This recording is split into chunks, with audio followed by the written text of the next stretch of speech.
The following interviews were conducted for the purpose of examining the psychological effects of quarantine, including excessive Zoom sessions and fake happy hours during the COVID-19 pandemic. Participants, students at NYU Students School of Business, exhibited a high prevalence of psychological distress symptoms and delusional disorders. Some content may not be viewable for younger audience. The first participant was a straight-A student turned conspiracy theorist. She strip searched me right at the door.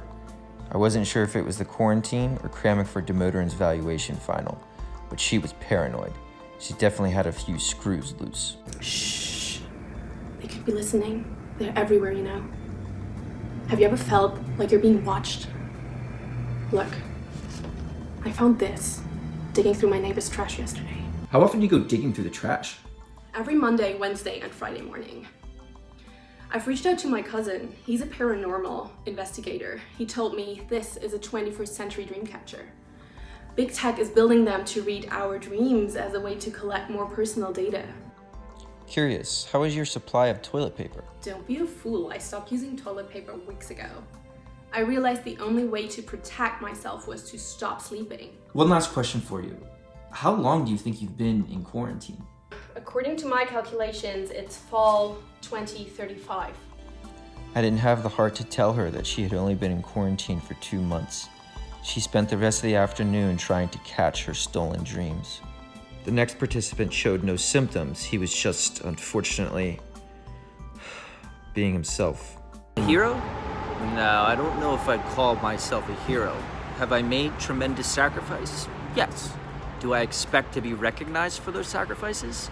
Well, yeah. What sacrifices have you made exactly? Well, for starters, I've been confined to this hellish prison. You're staying at a 5-star Ritz-Carlton. Oh, you mean the People's Authoritarian Republic of the Ritz-Carlton? Those 5 stars are rules. Rules that we have to follow. You have no idea what it's like being trapped here, man. Can you imagine what they'd do if they caught wind of this interview? What the consequences would be? They'd probably transfer me to a Westin. And for the last participant, well, I'm afraid she's far beyond recovery. Are you expecting guests? I didn't think anyone would be leaving their homes yet. Everyone's already here, silly. You're the last one to arrive. Some tea for you. Some tea for you, Mr. Elephant. No tea for you, Mr. Pikachu. You didn't finish your porridge. Some tea for you. Cheers, everybody.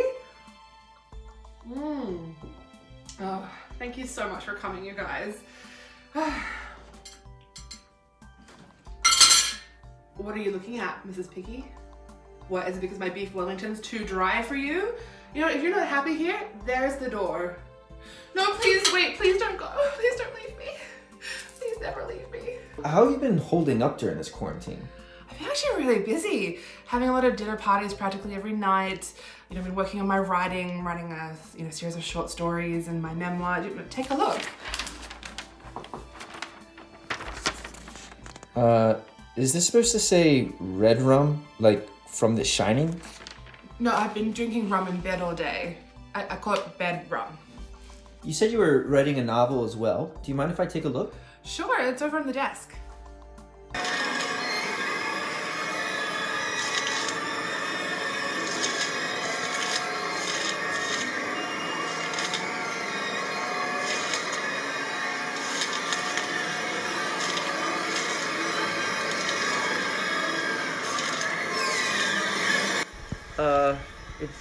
It's getting kind of late. I think I'll be heading out. Leaving so soon? But you've hardly touched your tea. I'm telling you, all of this could have been avoided had we repealed the Third Amendment. But no, big government had to get involved again. Thanks, Obama.